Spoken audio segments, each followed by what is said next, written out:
Good morning and welcome into Sports Talk on a Budget. It is Sunday morning, August 18th, year of our Lord 2024.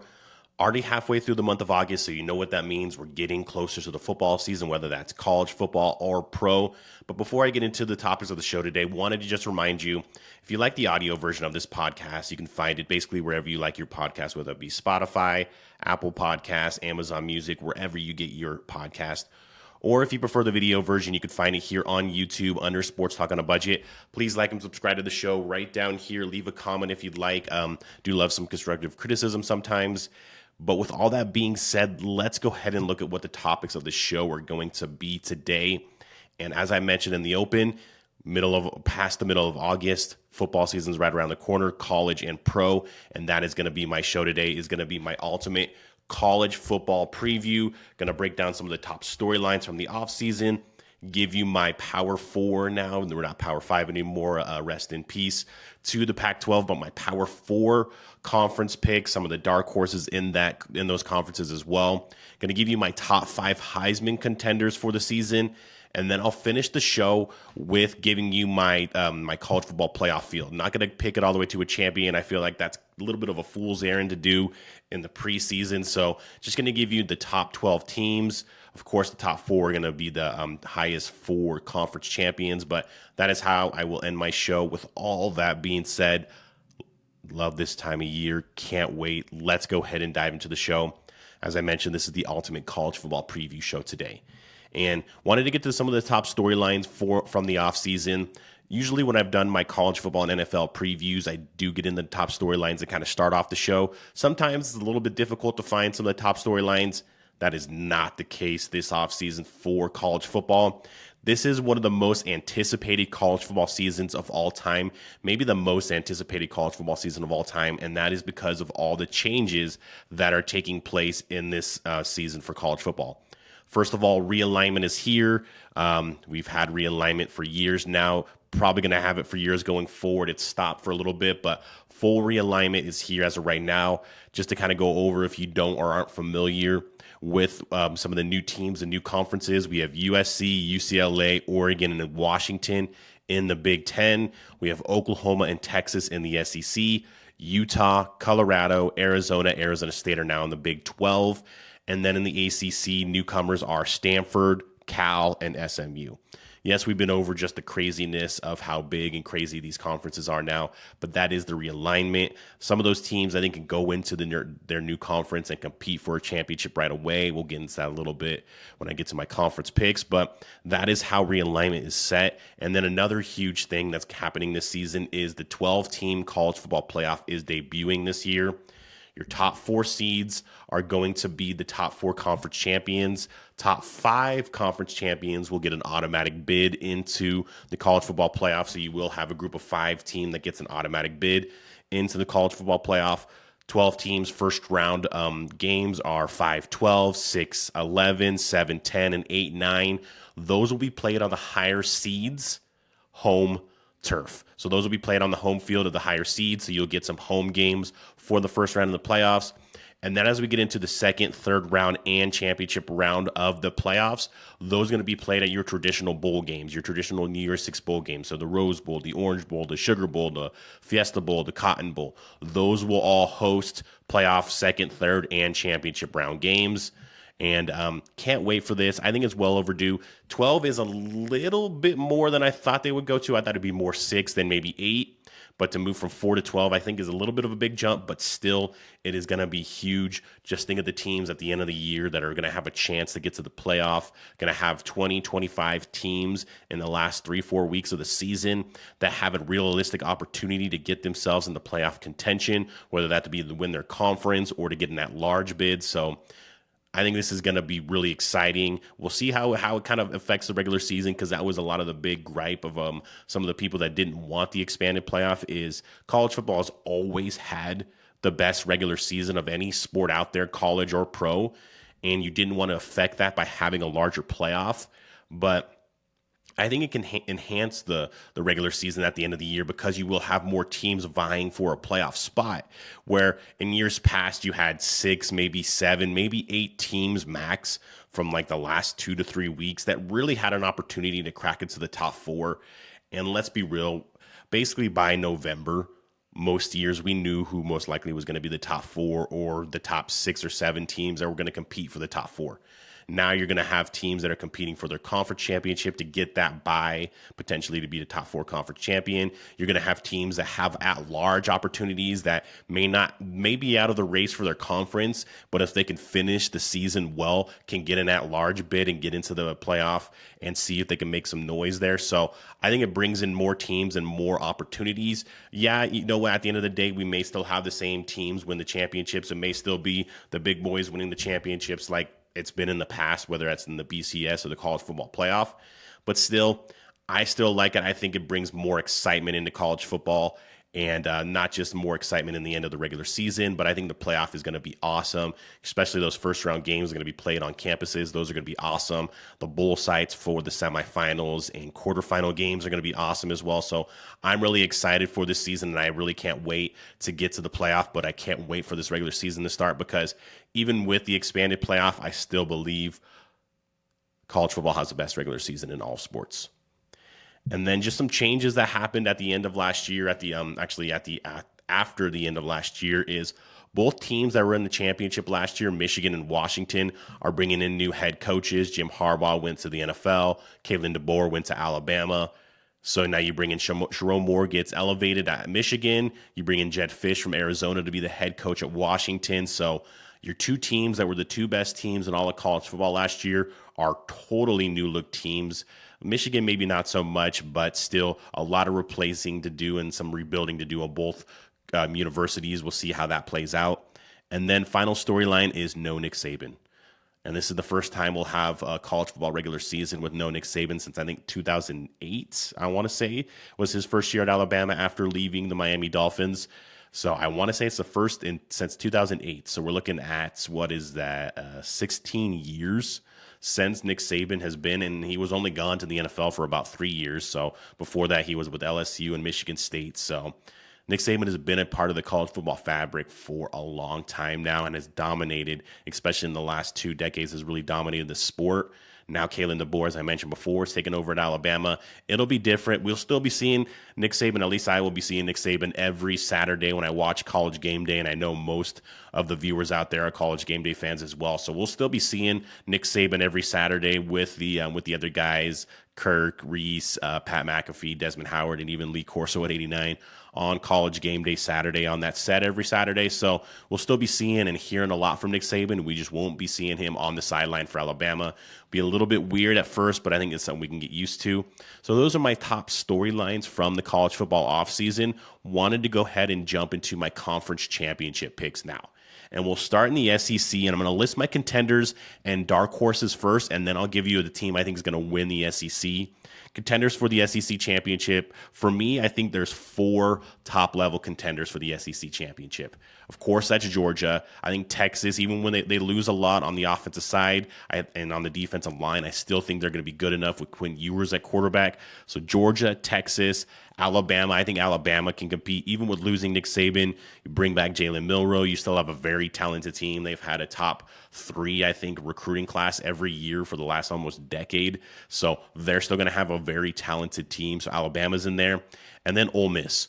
Ole Miss crushed it this offseason in the transfer portal. You bring in Jackson Dart for his 3rd year starting at quarterback for Ole Miss. I think that's really big there. Their defense got better, bringing in Walter Nolan from Texas A&M, other transfers that they got in, and they've been developing a better defense over the past couple of years as well. So I like Ole Miss as a contender as well. So those are my top 4 contenders in the SEC: Georgia, Texas, Alabama, and Ole Miss.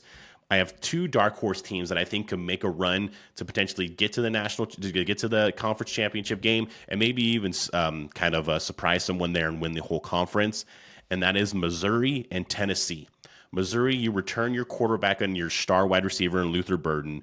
I like what Eli Drinkwitz is doing there with Missouri. I think they're really kind of stepping up and taking it to the next level. Last year, they were a 10-win team. I think they could be even better this year. Brady Cook is a quarterback returning for Missouri.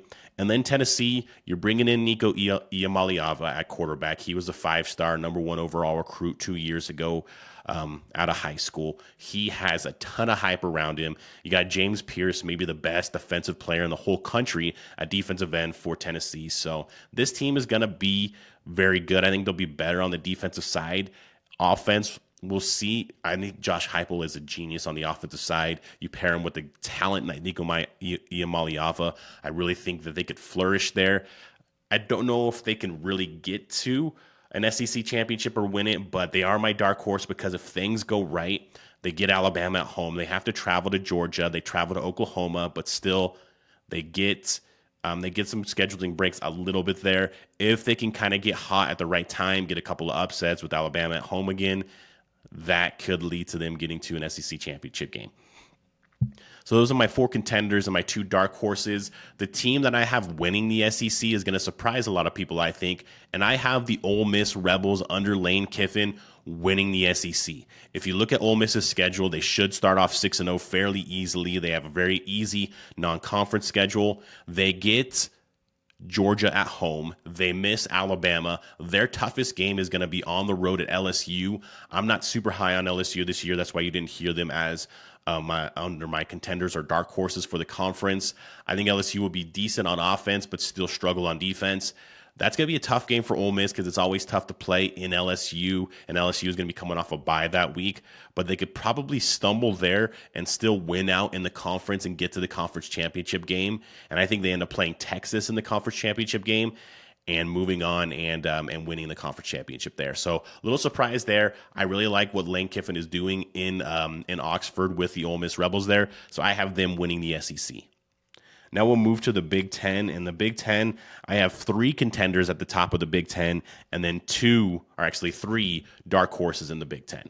So my 3 top contenders in the Big Ten are going to be Ohio State, Oregon, and Penn State. You look at Ohio State, they just named Will Howard as their quarterback. Not the biggest fan of Will Howard, but he does bring a better skill set than what they had last year at the quarterback position.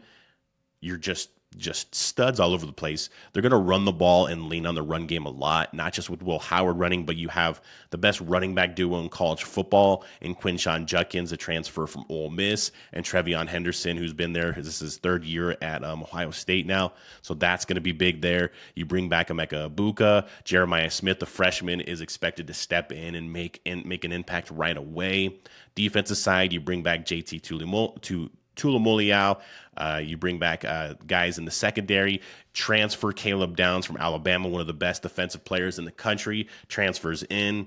Jack Sawyer at the linebacker position. Just studs and talent all over the field for Ohio State, so that's why they're a top contender. Oregon as well has studs all over the field. Bring in Dylan Gabriel from Oklahoma to start at quarterback, kind of a seamless transition from Bo Nix. Very similar players there. You got at wide receiver Tez Johnson, and then the transfer from Texas A&M and Evan Stewart, so that should be a good 1-2 punch there. Their defense under Dan Lanning has gotten better and better each year, and I think will take another step this year. So Oregon's a contender, and Penn State. Penn State, you know they're going to play good defense. Tom Allen is the defensive coordinator that took over for Manny Diaz, who left and took the Duke head coach job. The question is on offense. You bring in Andy Kotelnicki, the offensive coordinator from Kansas, to be the new offensive coordinator for Penn State. Drew Aller, is he supposed to be that guy that was touted out of high school to be a top-level guy and potentially a high draft pick? We'll see. I think the jury's still out there. They're going to run the ball well. They're going to play good defense. And this is a team that's been knocking on the door of the playoff every single year, but can't get over the Michigan and Ohio State hump. They don't play Michigan this year. They get Ohio State at home. So maybe they can get with that scheduling break there and get to the conference championship game. And I have 3 dark horse contenders in the Big Ten. First one is going to be defending champion Michigan. Michigan has a lot to replace on the offensive line in the backfield with Blake Corum. You're replacing J.J. McCarthy. You're replacing your top wide receivers from last year. A lot to replace, but what they're going to have is a stout defense.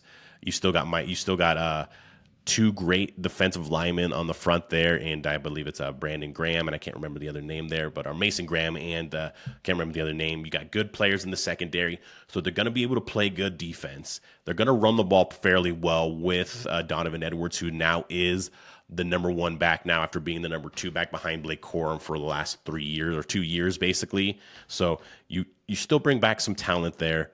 And they're a team that has developed the culture there, and it looks like Sharon Morris is going to continue that culture that Jim Harbaugh set up there. So they're a dark horse contender. You can call me a homer, but I think USC is a dark horse contender. The question mark, of course, for USC is going to be on the defensive side. Did they get better on the defensive side by bringing in Deanton Lynn to be the defensive coordinator from UCLA, bringing Eric Henderson to be the defensive line coach? He was the defensive line coach for the Rams. Matt Entz was the head coach and two-time national champion at North Dakota State, and now he is your linebacker coach, which is a huge hire there. Doug Belk was the defensive coordinator at Houston. He is now your defensive backs coach. So you bring in all those hires. Does that make the defense better? I think you cannot be anything but better because they were absolutely abysmal last year. So I think they'll be better on that side. And the young wide receivers on this team, you saw them in the Holiday Bowl, but you're going to see them a lot more this season, whether it's Zachariah Branch, Deuce Robinson, Jacoby Lane, Mekhi Lemon. I think that's going to be a huge strength of this team. Miller Moss should be the starting quarterback, even though Jaden Mayava is making some noise in fall camp here. But I think behind Miller Moss and that wide receiver core, Woody Marks at the running back position, the transfer from Mississippi State, I think they're going to be good on offense. They'll be better and improved on defense, which will keep them in more games and give them an opportunity to let their offense do their thing and potentially win games that way. So that's why I have them as a dark horse contender.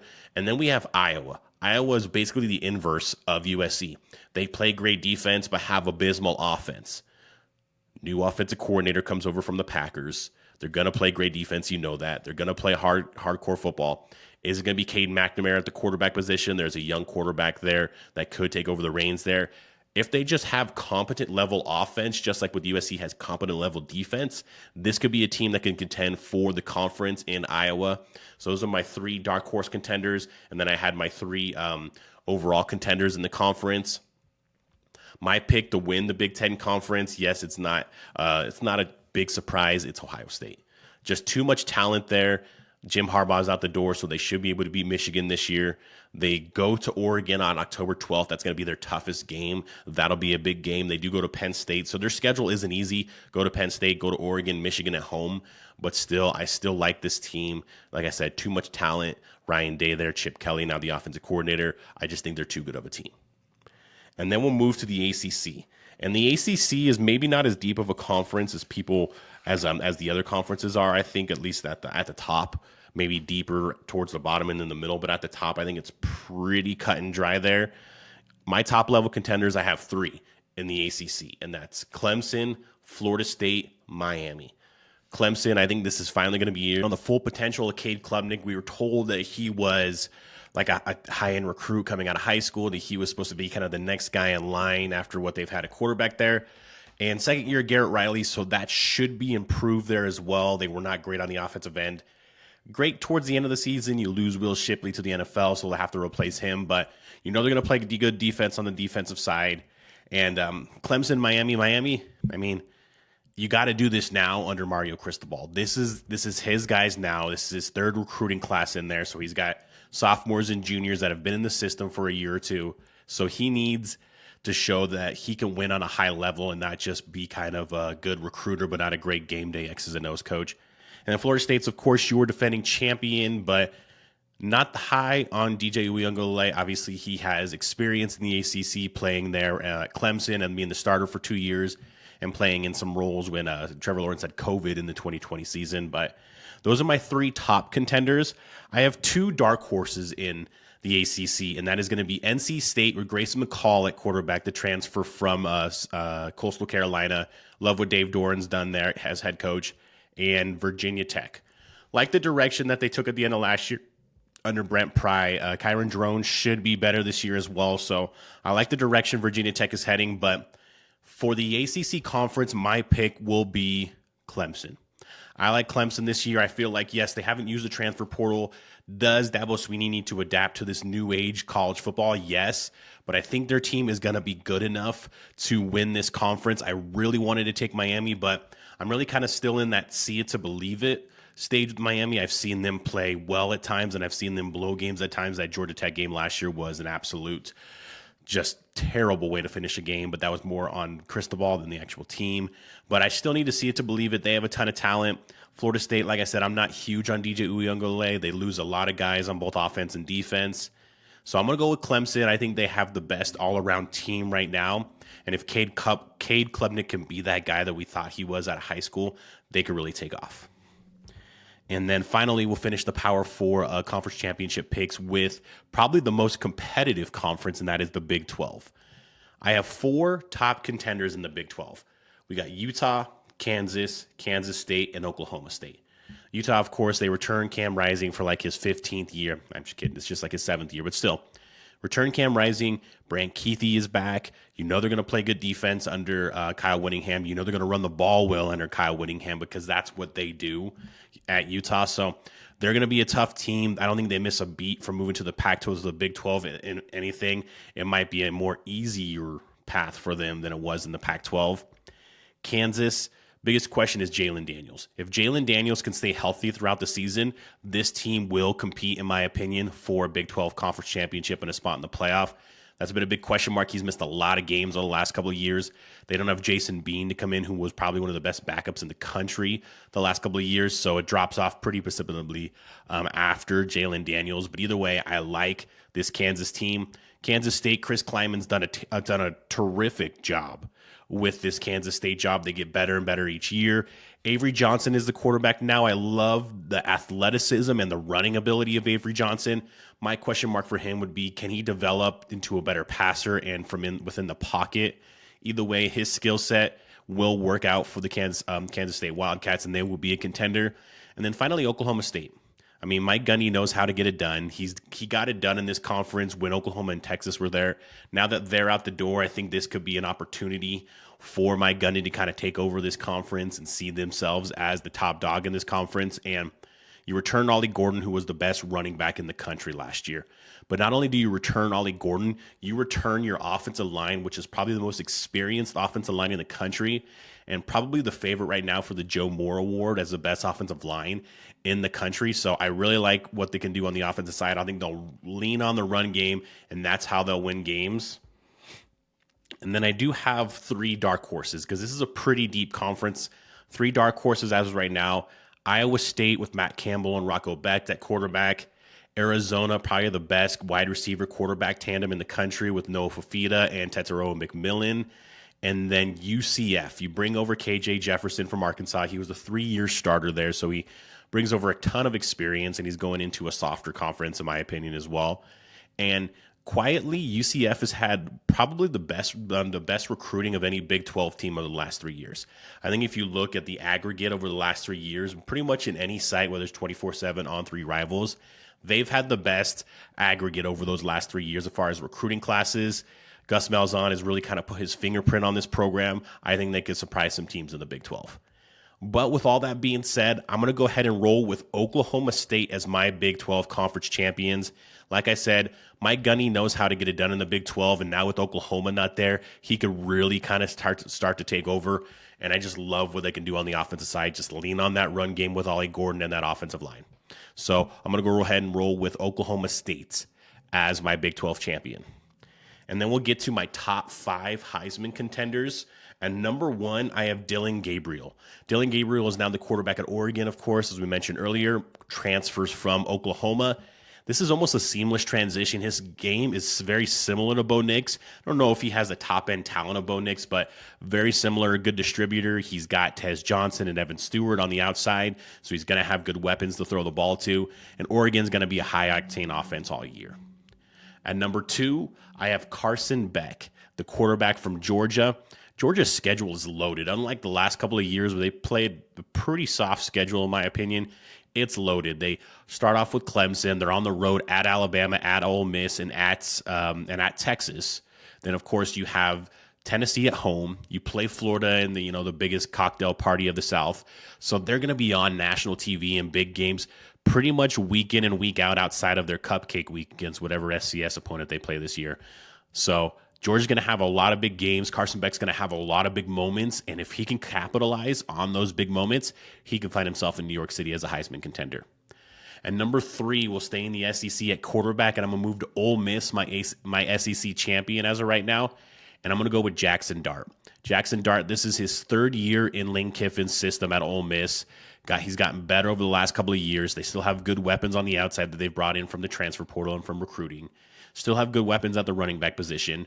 But if Ole Miss does what I predict that I think they could do and win the SEC, you bet your ass that Jackson Dart is going to be one of the reasons why, and that's going to be good enough for him to end up in New York as well. And then my last 2 Heisman contenders, so at number 4, are going to be non-quarterbacks. And the first non-quarterback, going to go back to the well, one of my conference championship picks, and it's going to be Ollie Gordon, the running back from Oklahoma State. As I mentioned before, stout offensive line with a ton of experience, so he's going to have some giant holes to run through. Plus, he's probably the best running back in the country, so if they're able to win the Big 12 Conference, he's going to have a lot to do with that, and that could be enough to end him up in New York as a Heisman finalist. And then my 5th and final Heisman contender that I have, another non-quarterback, also back to the SEC. I swear I'm not SEC biased. If anything, I'm the opposite, but either way, I like Luther Burden, the wide receiver out of Missouri. Now he's probably going to have to get some return opportunities, both in punt and return and kick return game, to really boost that Heisman status. But him or Tetairoa McMillan, the wide receiver out of Arizona, are kind of 1A and 1B to me as best wide receivers in the country. But Luther Burden is absolutely the focal point of that offense with Brady Cook at the quarterback position. I think he could have a really big year, and I'm going to have a prediction here with Missouri coming up in a little bit, just a little spoiler. I think Missouri is kind of a dark horse college football playoff team. So those are my 5 Heisman contenders. Of course, there's a lot of other people in the country that can win that award, but as of right now, those are my top 5 that I think have the best opportunity or who I would like to win the Heisman this year. And then we'll finish off my show with my college football playoff predictions. So, of course, the top 4 seeds are the top 4 conference champions. So we have, at number 1, I have Ohio State, the Big Ten champion. Number 2, I have Ole Miss, the SEC champion. Number 3, I have Clemson, the ACC champion. And number 4, I have Oklahoma State, the Big 12 champion. So those are my top 4 seeds. Now we'll go ahead and move to the at-large bids. At number 5, I have Oregon. Oregon is my top at-large bid from the non-conference champions. Next, we're going to move to the SEC, and I have Texas. So Texas is my number 7 seed, and Texas is my number 6 seed. At number 7, I have Georgia. So back-to-back SEC teams there. I think Georgia is probably the best team that doesn't play in their conference championship this year because they maybe lose a couple of those tough games on the road. At number 8, we have Penn State. Penn State finally has a playoff that's big enough for them to get in, and they don't have to play Michigan and Ohio State every year, don't have to beat them every year just to get into it. At number 9, I did it. I went back and forth on this, but I think they could be good enough, especially maybe not to win their conference, but to get into the playoff. At number 9, I have the Miami Hurricanes. Cam Ward's there. Damian Martinez, the running back transfer from Oregon State, is going to be huge for them as well. So give me the Miami Hurricanes at number 9. At number 10, I have Notre Dame. Notre Dame, of course, is not in the conference, still independent, so they will not be able to get a top 4 spot because they will not be able to be a conference champion. But I think they get in with an at-large bid with a pretty fairly easy schedule outside of A&M, Florida State, and USC. If they win 2 out of 3 of those games, they're probably a playoff team, no problem. They still could be a playoff team losing 2 out of 3 of those games. So Notre Dame is my 10 seed. My final at-large bid for the college football playoff goes back to the SEC, and I have Missouri. I like what Eli Drinkowitz is doing there. Brady Cook is a more than serviceable quarterback, and he's made even better by probably the best wide receiver in the country in Luther Burden. So number 11 seed is Missouri, and then the 12th seed and the final automatic bid from conference champion is going to come from the Mountain West, and I have the Boise State Broncos as the 12th and final team in the college football playoff, and the 5th and final conference champion in the college football playoff. Spencer Danielson, I think, did a good job in the interim last year for this Boise State team. He takes over as the head coach. Really like their direction. They have a really, really good stud running back that didn't transfer out of there. Malachi Nelson is probably going to be their starter, even though he struggled in camp a little bit, but former 5-star transfer from USC as well. So I think they're the best group of 5 team out there. They have an early game against Oregon, which they probably lose if we're being honest here, but if they can make that competitive and then win the rest of their games, I think they'll definitely be a college football playoff team, or at least have an opportunity to be the group of 5 representative in the college football playoff. Well, that has been my show today. Of course, it is August 18th, year of our Lord 2024. If you prefer the audio version for this show, please like and subscribe to the show on either Apple Podcasts, Amazon Music, or Spotify, or pretty much wherever you get your podcast. If you do prefer the video version, it is available right here on YouTube under Sports Talk on a Budget. And please like and subscribe right down here. I'd love to have more subscribers on this show. And also, if you want to leave me your conference championship picks or your playoff picks in the comments, I'd love to hear those too. But thank you again for watching or listening, and have a great day.